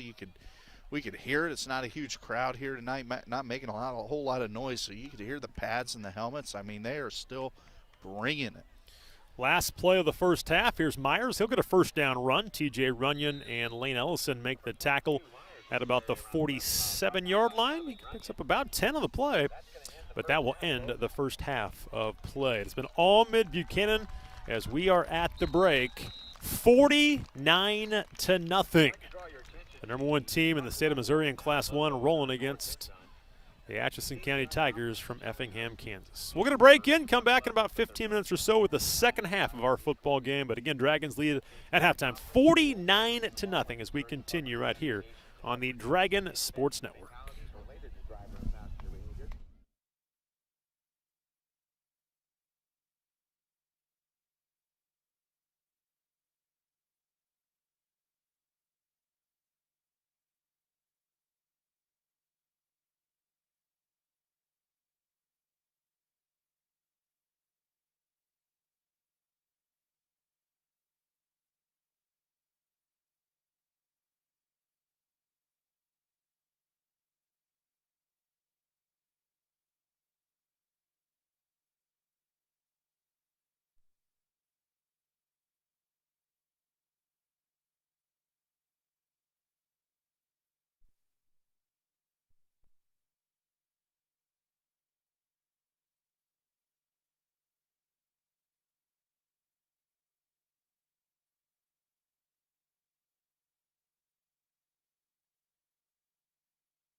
We continue from Mid-Buchanan High School, set for the third quarter of play as we roll on from Fawcett. 49-0 our score at halftime. It was all Dragons in the first half of play, and to look at the numbers in our first half, well, they didn't get to 400 yards of offense in the first half. Oh. Only 398. Yeah, a lot of short fields there with the turnovers towards the end of the half. So exactly right. Defense quit doing your job so the offense can stack their numbers a little bit more. And 53 yards for Atchison County at halftime. So 53. 398 to 53. Javen Noyes goes 13 out of 17 for 254, 5 touchdowns. Lane Ellison, 2 catches, 97 yards, and 2 scores. So that means he has 5 touchdown catches the last 2 weeks. Rollins Brandt, 3 catches, 63 yards, and a touchdown. Caden Anderson, a touchdown catch from 8 yards out. TJ Runyon, 1 from 54. And then on the ground, TJ Runyon, 10 carries, $111, and 2 scores. Javen Noyes, 4 carries, 27 yards, and we are underway here in the third quarter. And they will toss it back this time, and this is the quarterback, and he will get across the 30, up the hash mark, and be tackled there at about the 33-yard line. Zach Kelly helps make the stop. Ellison is on the tackle. Also off the pile that time was Jacob Robinson, who helps make that stop. Yeah, gets out there and makes a couple stops. Yeah, you talked about him earlier, and he's good to go. Good job by the kickoff team there. I like the idea on the return there, coming out of halftime, try to get something going if you're Atchison County. It was a good idea. Got them a little bit better field position, but I'm sure they were looking for more than just field position when they tried that. Kieran Quarter at quarterback. Again, no passing yards for Atchison County. They average about 97 per game, but they're more of a run-based team. And when they've tried to pass it, they have no chance. And here's Bryson Lee. He will try and throw the football. He got sacked his first time. He will throw it down the far sideline, and Caden Bailey makes his second interception of the football game. Playing free safety. He's that center fielder. He reads it perfectly. He made an incredible catch last time. This one, sure-handed two-hand catch, and he gets his second INT of the football game. Yeah, I mean, just kind of ill-advised there. I mean, when you've basically only got one receiver running a route, and you've got that deep safety there, you know that unless he does something really silly in the beginning, he's going to have a chance. And we saw what Caden Bailey could do earlier on with that remarkable one-handed interception he had. Now he gets another. Javen Noyes, his night is done. TJ Runyon, his night is done. Hand off to Butch Walters. This is Caden Anderson in the backfield. He'll get 9 up the middle of the football field. Rollins Brandt at quarterback. Caden gets a 9-yard gain as they run a little zone read with Caden Anderson. Yeah, you know, just incredible. This is not a large roster, but what the coaching staff does, so creative and moving guys around. So maybe you can rest some of your offensive starters, but keep them out there on defense or vice versa. So there's different ways that they can get creative and really create the depth that they don't necessarily have. Rollins Brandt claps his hands a couple of times. Zone read, another handoff to Anderson. He patiently waits for a hole, gets driven back, but he has a first down run up to about the 44-yard line. He'll pick up 4 yards. And a couple of carries, 13 yards, and he moves the chains. Yeah, a couple good-looking runs there from Caden Anderson. We haven't seen him carry the ball a whole lot this year, but it's looked good so far in this drive. Lane Ellison, Caden Bailey, Blake Hunter come out of the football game, the starting receiving core. Ethan Vidal comes in, also Lane Leader. Ethan Starks is out there, and Zach Kelly are the receivers. So go Anderson as a running back and Rollins Brandt as a quarterback now. 4 receivers set, 2 each way. 9:15 to go, third quarter, 49-0 Mid-Buchanan. Leighton Starks goes in motion, and they'll toss it forward to him. Did he toss or did he hand it? That's going to be questionable right there. We'll go with the toss, but they were almost close enough where he handed it to him. I don't know. Those used to always throw me off so much, Dave. You know that used to be in charge of spotting and statting Missouri Western football games, and I used to hate those because I'd say rush and someone else would be like, no, Nick, sure. He passed it. No, what? And I'd say pass. No, Nick, that was a run. Yeah, some of those are just, even when they swing it out on passes to the running back, sometimes it looks like it's a forward pass, sometimes it's not, sometimes it is. Yeah, it happens so fast. Usually the official on the side judge will be like, yes, that's backward. Caden Anderson takes a hit, spins away, and gets a couple more yards, picks up 5. Good physical run that time for Caden up the middle. Yeah, it really was. Definitely a handoff that time, no question. Oh, 5'5", 130 of Caden. Put a little thump out there. He's running a lot bigger than that right now against this Atchison County defense. And nice to see. You want, if you're Mid-Buchanan, that's what you want to be able to do, is just keep handing it off with a lead like this. Already 4 minutes gone by, running clock here in the second half. They're wasting some time, too, letting the play clock run down. They normally don't let it run down at all. They're pretty high tempo. Zach Kelly comes in motion. Here's another handoff to Caden Anderson. Good cut. He's got a first down run across the 45 now into Tiger territory, now down to the 42. Picks up about 7 more yards. Well, an advantage that Caden Anderson has right now as I look out there is I think it's pretty much entirely still the starting offensive line out there for the Dragons. So they're creating some holes for him and moving the line of scrimmage. Davidson, Webster, Kiger, Burns is out there, Robinson all out there still. Rollins Brandt letting the play clock get down to about 10 or so, then he'll go. Got a wing on each side, Kelly and Leighton Starks, and he fumbles the snap, picks it up. I was going to say this could turn into a big play since he gets to keep the football. He gets 2. They pursue pretty well. Their big running back, middle linebacker there makes the stop that time, Colton Myers. Well, and just as we talk about the starting offensive line being out there, Nathan Hyde checks in, Ben Pugh checks in. I think Wade Stanton out there now as well. So the Coach, tackles remain the same. I think Cage Burns is out there, and also Jason Davidson. Coach Fritz, we know he's a big basketball guy. He's kind of going the basketball coach way, right? Pulling the starters out while the game's going on. Let him play a couple of snaps. Here's a toss to Leighton Starks. He comes across the formation. They throw it to him right in front. It will be a pass. And didn't get any yardage, got to the boundary, and then was shut down right there. Good pursuit by the Tigers of Atchison County. Helping make that stop that time was Bailey Wilson, a senior linebacker, 5'11", 215. Yeah, one of their defenders. Actually lost a little yardage. Yeah, sprinting through and getting into the backfield a little bit. It'll be a 3rd and long, 3rd and 8. Just the third down for Mid-Buchanan in this basketball. I was thinking, you got me on the basketball kick now. Well, and this football game. Here comes a rumble. I got a pretty good idea what's going to happen here. Yep, you're right. Handoff is a big hole. Great blocking. Cuts back to the outside. They give chase, and they will not catch Xavier Arambala. He goes for 40 yards and goes for 6. Touchdown, Dragons. Boy, that kid, when he comes in the football game, he's been dynamic. He now has 3 touchdowns. Before that carry, he was averaging 9.8 yards per carry on the season. Yeah, and we've seen him be so good around the edge and show great balance and vision down the sideline. That time he took it straight up the middle, got a huge hole, and used his speed to finish it off. And then a good cut to get a little bit more. Okay, so Dave, we normally are getting all excited about the touchdown. So, didn't happen that time. Never mind.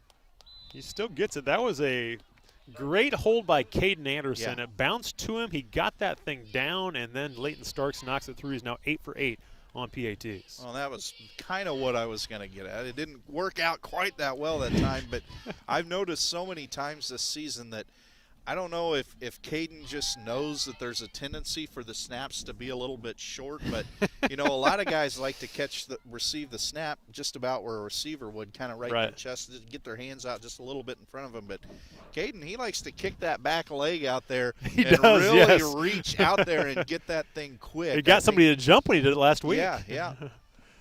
He puts that out there quite a ways, and somebody jumped last week thinking he was moving. So Xavier Arambala from 40 yards out, and it makes it a 56-0 game. The top-ranked team in the state of Missouri rolling tonight in Class 1. Around the KCI tonight, the only game that was canceled or postponed, I guess canceled because they're not going to make it up, would be the Mid-Buchanan against Plattsburgh game that was supposed to be here in Fawcett. East Buchanan at Lawson tonight, Lathrop at North Platte, West Platte at Hamilton. Mid-Buck topped the standings at 5-0 in the league. Lawson's at 4-1. They've won 4 in a row since the loss to Mid-Buchanan. Yeah, they've turned into a pretty good football team. Yeah. We kind of thought they had the makings of it. Now the ball's still loose. It's trickling away, and finally be able to jump on that thing was their receiver Landon Brown. He never really got it, but nobody else did either. So like it was a ping pong ball. He was just trying to bat that thing like a cat playing with a toy, and he finally just kind of lands on it. I wish they'd have had the camera on you while you were doing that. So yeah, Jimmy. A little too late, Jimmy. Yeah, you missed it. He's not going to reenact it. You're not going to get it again. So, you know. Man, 4:50 to go in the third quarter, and there is not a Mid-Buchanan coach on the sideline that has a headset on. That's nice, isn't it, for them? Yeah, I mean, yeah. In a game like this, they didn't prepare for this team. I mean, we talked about old school football. There's a big collision. John Robinson makes the tackle. Good job to get off his block and make the stop. Also out there now is Evan Rudkin. They've got a lot of backups out there. We see Jackson Walgren. Jackson Savage is one of the corners. Caden Anderson. Butch Walters still out there at linebacker. Wade Stanton, we mentioned his name on offense. Bailey still at free safety. Zach Kelly, one of the outside linebackers.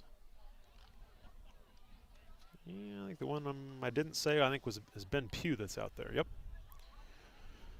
A lot of reserves out there on defense for the Dragons. 4 to go here in the third quarter, 56-0. Here's a handoff inside, hanging on for dear life and making the tackle. Was that Zach? I believe it was Zach Kelly. Or Pugh. Yeah, one of them. Yeah, it might have been Pugh, yeah. It was. Yep. It was. Yeah, Myers gets the first down. Again, he's a big kid. We talked about his size, and just he looks the part. 6'3", 205. Just a sophomore, too. So he picks up the first down. Yeah, if he stays at running back, he will pick up plenty of yards at this level because, tell you what, once he gets to the second level of a defense, he's going to tower over everyone. Yeah. He won't even have to get the pads down. No. 3:23 to go here in the third quarter. They send a guy in motion, fake handoff to him. Here's Myers again, spinning. Gets to the 40 for 5 more yards. Butch Walters makes the stop. Savage was there also off the pile as Nathan Hyde. 5 more. He's up to 61 yards on 12 carries. I don't think there was the kid from Hamilton almost had 100 yards rushing, but I think he ended with 93, I believe. That sounds right. So they haven't allowed a 100-yard rusher on the season. 2:45 to go. The media member just goes across the field. There's an option pitch to the far side.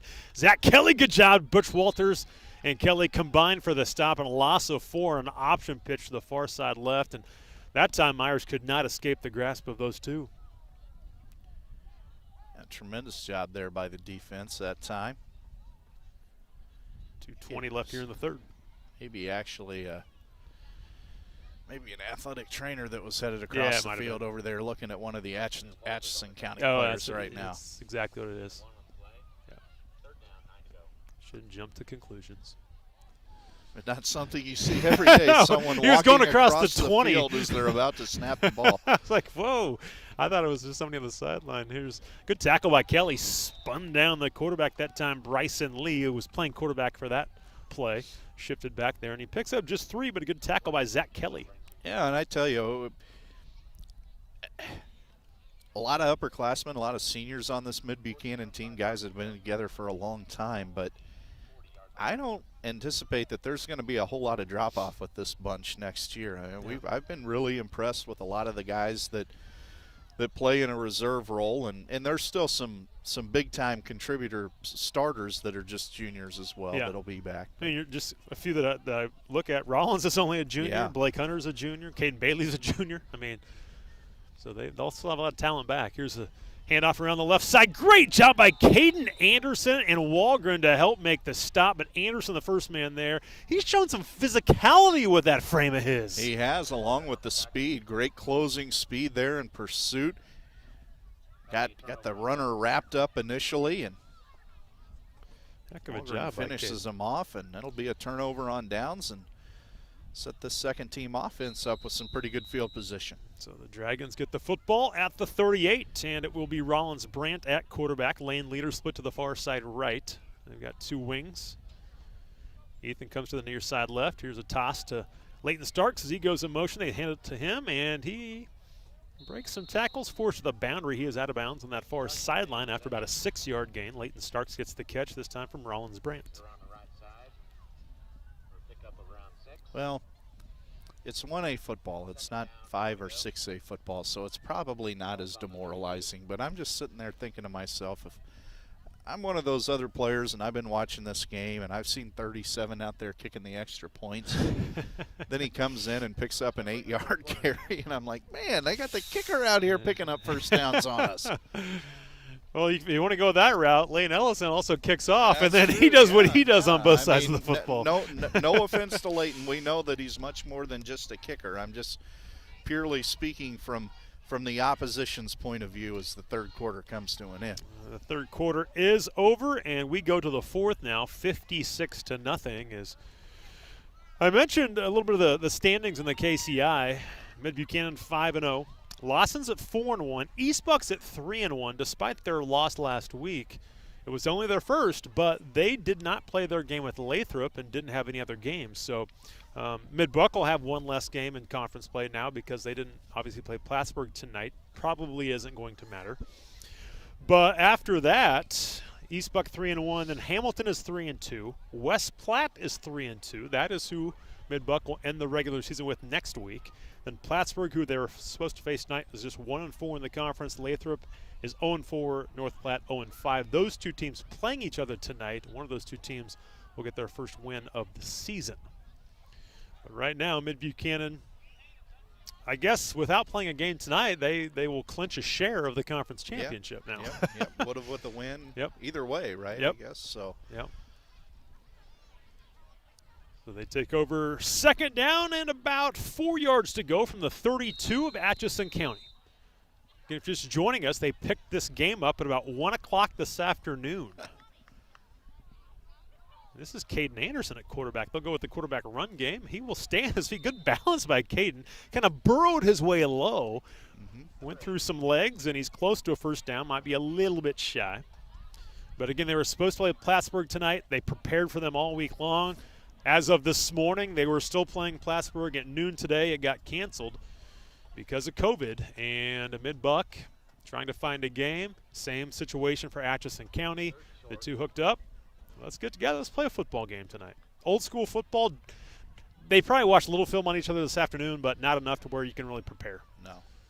Just enough to probably know what offense and what defense they were going to run and kind of what some of the personnel would be. But, yeah, not enough to come up with any kind of scouting report or game plan, just enough to not be totally surprised the first time they line up against one another. About no gains, so it'll be a 4th and 1. Caden Anderson tried the right side that time.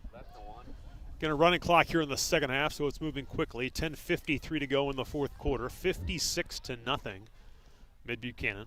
And this is a rumble at quarterback. He fakes a handoff, stays on his feet, and it's going to depend on the spot. Good tackle by Bryson Lee on the near sideline. Almost went for a loss. Xavier makes something out of nothing, but it depends on the spot, and they will move the chains. He got to the 28, excuse me. He had to get just across, and it'll be a first down. Good effort that time just to get the first down. Yeah, that's something that most of Arumba's carries that we've seen. He's had lots of running room and has been able to just kind of implement his speed, but that time showed us a little bit of power. And now some different looks with running backs being in the quarterback spot, running a little zone read. Same thing here. Doing everything. Xavier Arumbla is back there with Caden Anderson. Now, actually, Caden is at quarterback. But essentially, it's kind of the Wildcat because they'll run a zone read. Xavier will put his shoulder pads down low, get a couple of yards to the 26-yard line. 9:50 left fourth quarter, 56-0. A lot of people talk about how, in many ways, basketball is becoming positionless. This Mid-Buchanan football team that's true, is almost positionless. Yeah. It's remarkable. That's very true. Yeah, Caden's a bunch of QB snaps right here. We haven't seen him in the backfield either. We saw him at running back for the first time in this game in the third quarter. Now he's taking quarterback snaps. Preparing for everything, right? Just in case. You never know. You never know.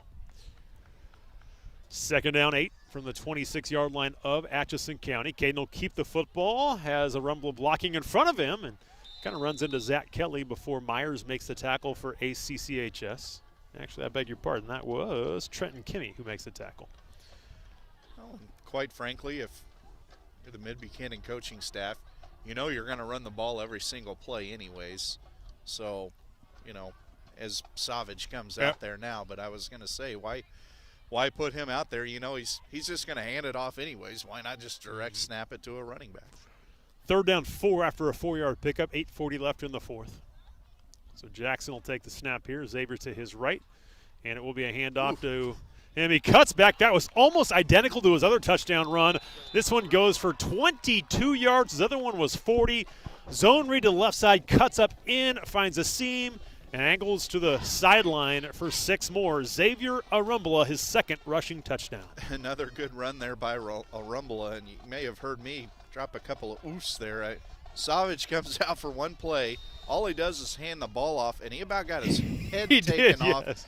There were 2 different Tiger defenders that got good penetration. They came through so fast. Now they're missing a player here. Arumbula's going to have to sprint back on at the last second. But, yeah, 2 different guys kind of had their hands up as they tried to change direction to go after, and they both smacked Savage right in the head. Good kick by Leighton Starks makes it a 63-0 lead for Mid-Buchanan. And they have scored on every possession tonight. That's incredible. I mean, even with some reserve players out there, having guys that aren't even really running backs, lining up as running backs, but taking the snap as though they're a quarterback, and you still don't skip a beat. So let's see, this will be the 1, 2, 3, the 4th time this season that they've scored more than 60 points. The averaging 54.9, but again, they have a running clock in the second half. It doesn't stop except for change of possessions and stuff like this in the kickoff with 8:27 to go. It just runs and runs and runs, and to still average 60-some points, or get to 60 points or more 4 times, average about 55 points per game. That says you're doing some work in the first half. Yeah. Been absolutely unbelievable. And this is good to see, I'm sure, for the coaching staff, because they've had a couple of games here recently where the second half has not gone smooth for the backups. Right. Last week they gave up a bunch of yards, gave up some points to East Buchanan, struggle with penalties, things like that. And then even against North Platte, it wasn't great against North Platte either. No. So they've had some games where they haven't been great to finish off the half. Kemper with the kick. It's on the ground. Fumble. He actually got a hold of this one pretty good where it wasn't an onside kick. And Ethan will make a good tackle on special teams. You can hear some cheers for some guys that don't get a ton of PT. That's awesome. Absolutely. Because they work as hard as everybody else. Look at him coming off the field. Blaze comes off. He's shaking his head up and down after his kickoff. Still went and got the tee that time. Yep. He didn't make somebody else get it for him.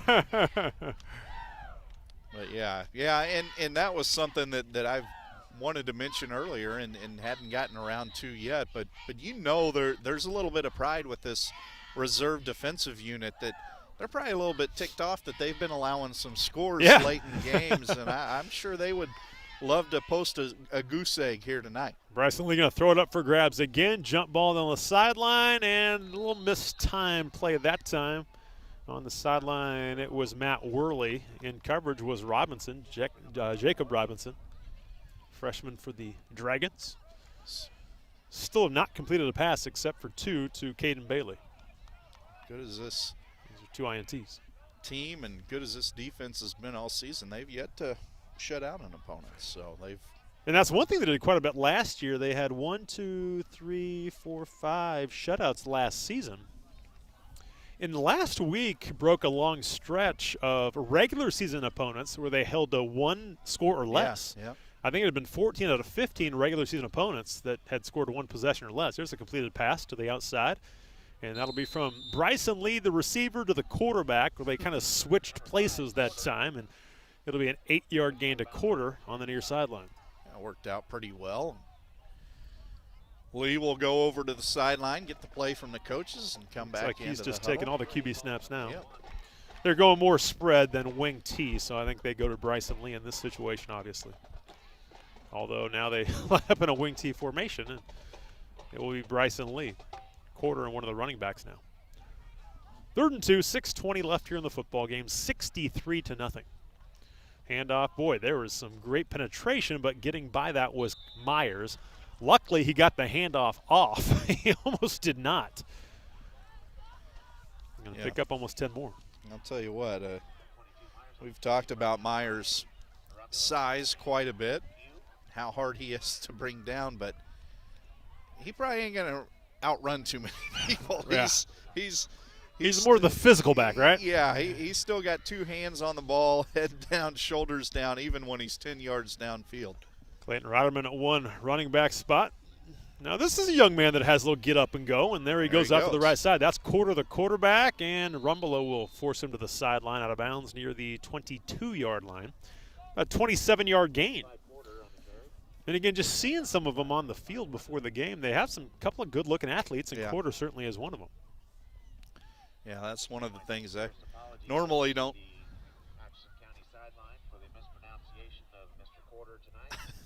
It's a typo on the roster, folks. Oh, there we go.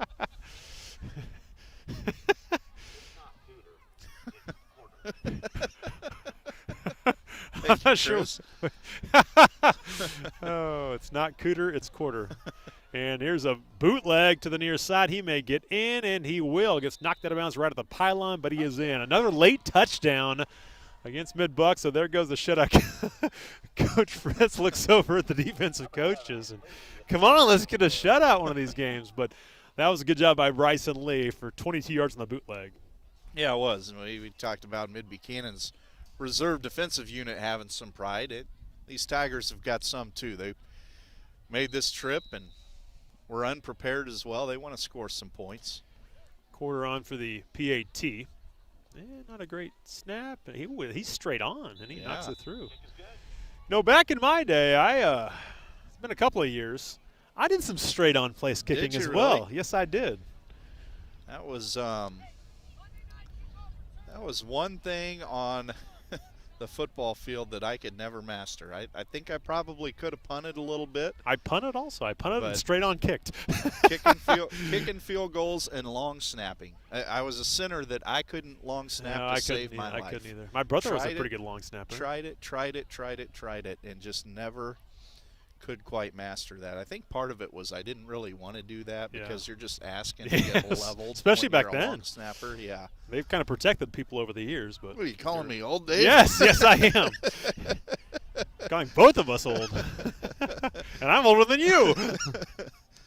Oh, man. You heard Coach Rumpf yelling down there, Monday night kickoff return. They went to the wrong side of the field. Yeah. Oh, the young guys still trying to pay attention. Although most of them were playing on defense. Yeah. There's a few new faces out there. Aiden Holquist and Brandon Holiday are out there on this kickoff return unit. And now Atchison County can't get enough guys on the field either. So there was no play clock running, so let's just figure it out and we'll go from there. Right. We're 4:50 left here in the fourth quarter. All is fair in a game that got scheduled 5 hours ago. Yes. Or 5 hours before kickoff. Here's a short kick, and it'll be taken. That's a pretty good return. Shooting through there, landing on his back, holding the ball up.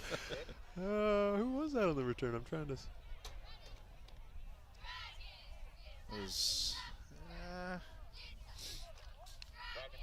might have been Rotterman. It looked like it was a lineman's number, but never really did get a good enough view to see for sure who it was. But clock rolls here in the fourth quarter. Mid-Buck going to move to 8-0. 5-0 still in the case. Yeah, obviously not a league game as they scheduled this one this afternoon. But I think these kids, these coaches, just thankful to get a football game in, as we talked about earlier. They deserve it. Savage, handoff of Rumbelow. He's had a big second half. Bounces to the outside this time and forced to the boundary.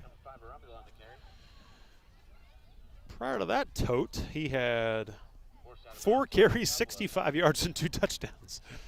And he gets 7 more right there, so he's up over 70 yards. 100-yard game for TJ Runyon.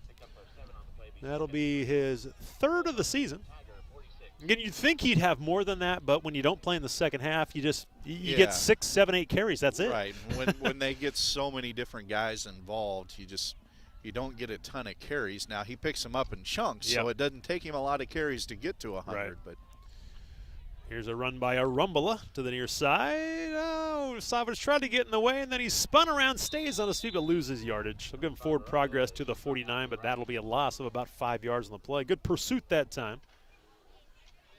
Over there helping make the stop, that was Trent Kinney. He's a good-looking sophomore linebacker. He's been sideline to sideline.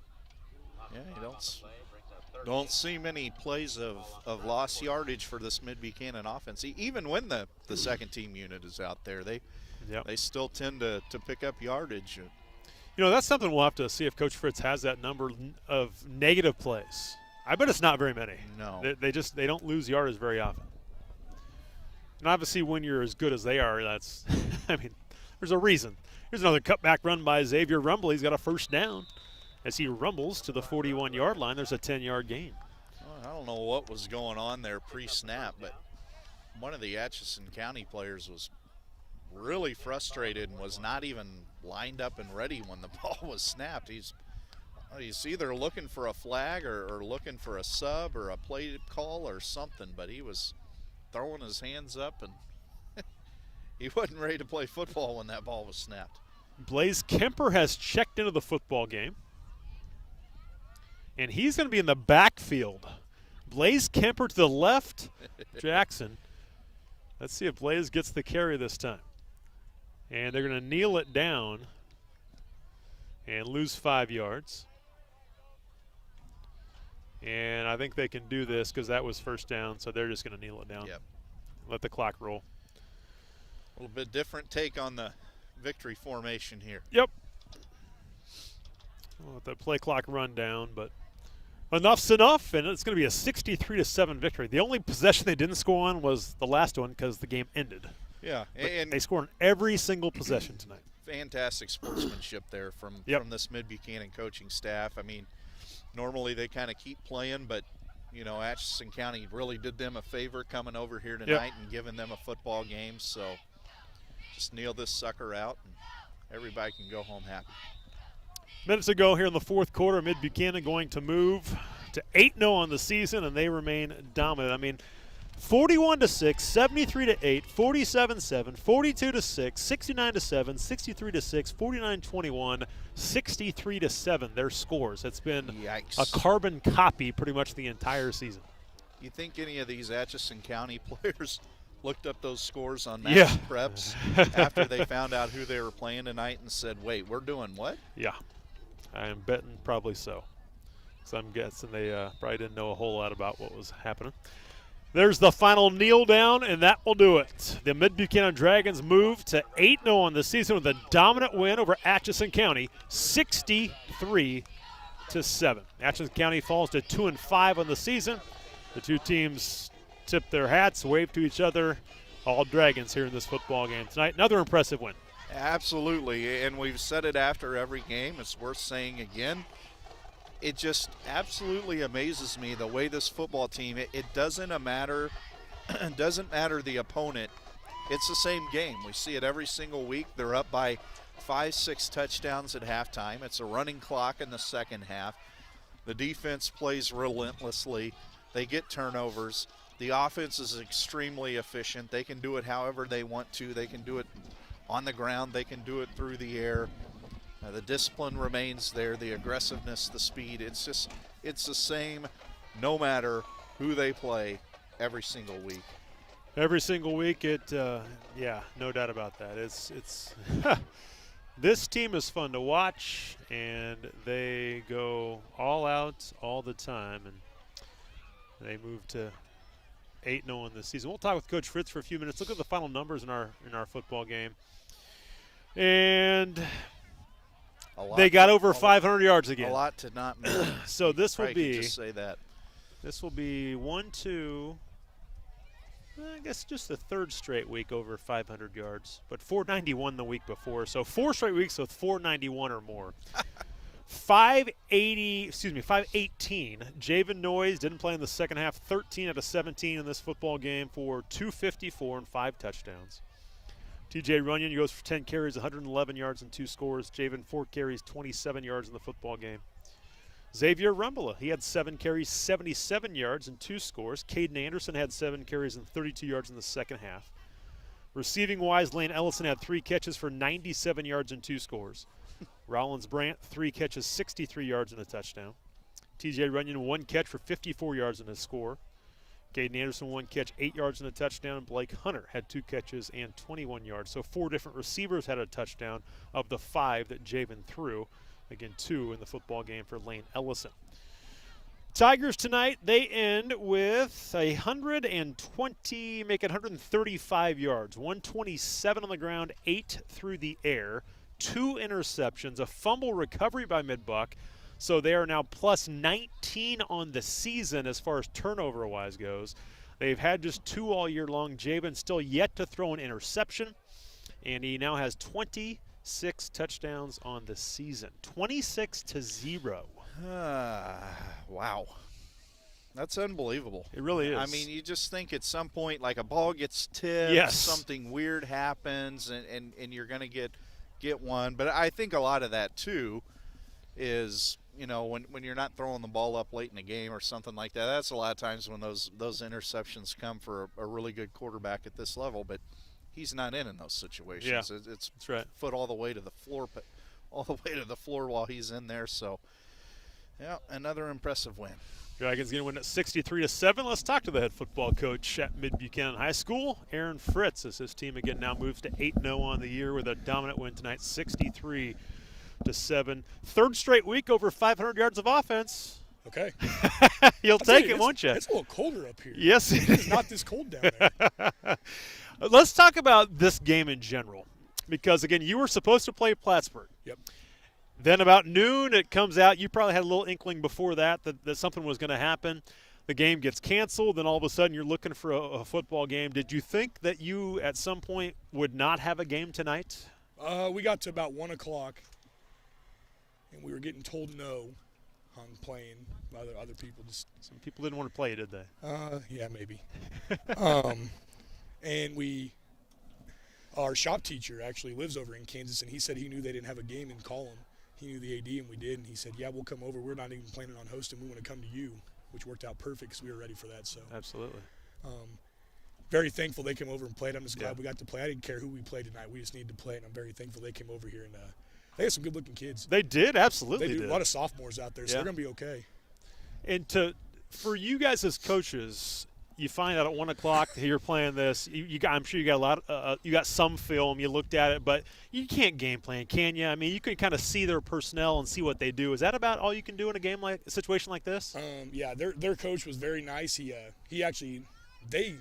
sent us film before we even knew we were for sure playing, and so we traded one game. We traded our most recent games, and we got a sub for a couple coaches last block, and I scouted 2, and we just all got together and in separate rooms, and then we got together and talked about the little things we could, and brought the kids back about 4 and met in Coach Thompson's room, and we all sat there and went over the little things that we could tell them, and we didn't share film with them like we normally do, but just because we didn't want to overwhelm them. We just want to give them some things, tell them to go play. They're going to give us something we're probably not ready for, but we just got to adjust and go play.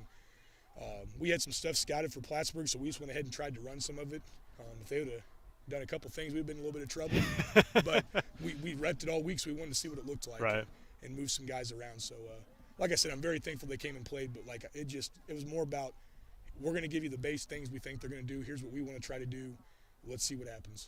Not that it would have been devastating, but not to play a game, that would have hurt, right? Would have hated it. Yeah. I was on the phone for like 2 straight hours a day. Coach Kendrick and I were just trying to find a game, and it was very frustrating getting told probably not. Yeah. But like I said, we're just very thankful they wanted to, because we need to play. There's no guarantees with all this going on. We just want to make sure we get to keep playing. No doubt about that. Early in the game, again, you established TJ right away, and then you got your passing game going. Was that kind of the game plan going in? Yeah, and TJ, I'll tell you, I told him this. TJ didn't run very well last week, and we wanted to try to get him going and running more physical and getting behind his pads when he runs the ball, and I thought he did a nice that job. tonight, yeah. He did, and he got challenged this week and got talked to by me a couple times about it. And good for him. And we want to try to get CB the ball a little bit, and that didn't go as well as we wanted it to. But just trying to get some guys the ball that haven't been getting the ball possibly, and not just to get touches and keep people happy, just because we want to see some different things that they can do. Right. And gave Blake a couple chances tonight. He yep, dropped the one in the end zone, but oh yeah, he may or may not get joked about with that one too. Hit him in the face. So that was a joke on the sideline for a little bit. I'm sure it was. And the best part was he ran the wrong route too. So like at halftime, like Ellison, so he didn't deserve to catch it then, right? That's what Ellison goes. At least he made 2 mistakes on the same play. We were joking about that. And Blake handled it fine. It was funny, but yeah, just mental. We have little mistakes like that, but we just want to try to get some guys some touches and see some things. And like I said, it's not about keeping them happy because they don't care. They just don't care. But right. It was little things like, let's see what they can do in this situation. And honestly, another guy we wanted to get some touches tonight that we were planning on no matter what, who we were playing, was Caden Anderson. He looked physical tonight at 5'5", a $130. I may have lied on the roster too. He doesn't weigh $130, but he's a good running back. He really is, but he just does so many things so well. And so tonight we let him play quarterback because now he's played every position on offense except O-line for us in 4 years. He's literally played every spot. Well, Nick made the comment that, basketball has kind of gone positionless. Mm-hmm. Some of your guys are positionless, aren't they? Yeah, we don't have them know everything, but we'd like the idea of if we need you to play something, you could go in and at least try to do that tonight. Butch Walters played some D-line tonight. Did he? We were kind of repping that for Plattsburgh with what they were going to give us, and we were just like, you know what? Let's work on it. This might be something we need. You never know. Yeah. He did a nice job with that, and we just didn't play a ton of defense, so I'm not really sure what our stats look like there, but I thought we did a pretty good job for the most part. Yeah, forced 3 turnovers. Again, I think they ended with 135 yards, but they had quite a bit there late. They had 65, I think, at halftime. But Cage Burns, we kind of single out one guy defensively each week that kind of stands out. Cage, early in this game especially, was all over the football field. Look, Cage doesn't get enough love, and he, once again, he doesn't care. He's a pretty good linebacker. He really is. You know what he's getting better at is O-line. He's getting better up front too, and he's just one of those guys that's better at find my read and go chase ball. Don't want to overcoach him. Don't want to give him too much. You just let him play, and he's really good. And if he wants to go play on Saturdays, he'll probably have a chance to do that. He's going to need to get a little bigger and some things. Yeah. But he's a very, very good linebacker. Yeah, he had a heck of a football game, guy going side to side, and that's your guys, 11 guys ahead. When you're winning by these scores, is it about trying some different things every single week? Is that something you guys really focus on, to try and just add a little bit more so you can always have that in the back of your playbook if you need it sometime down the road?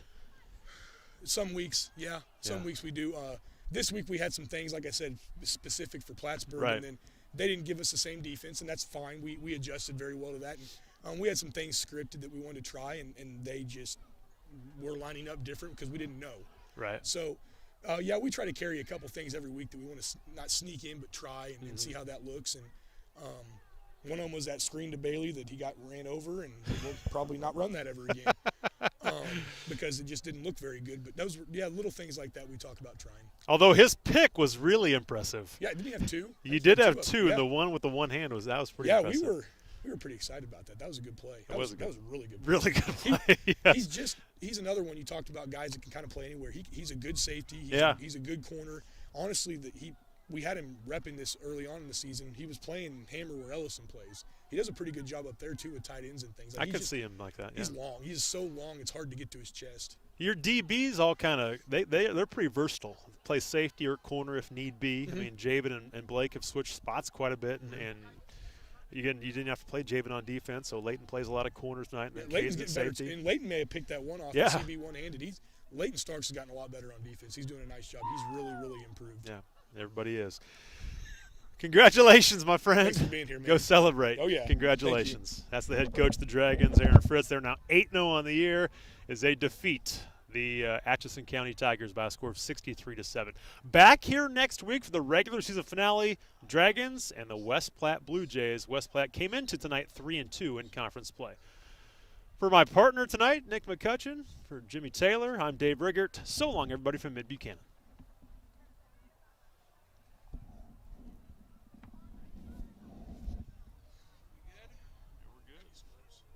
I haven't even looked, honestly. We were getting scores before halftime. Our young guys getting better. Yeah, they are. Longer than Kelly, man. They're going to be okay. Yeah, Kelly made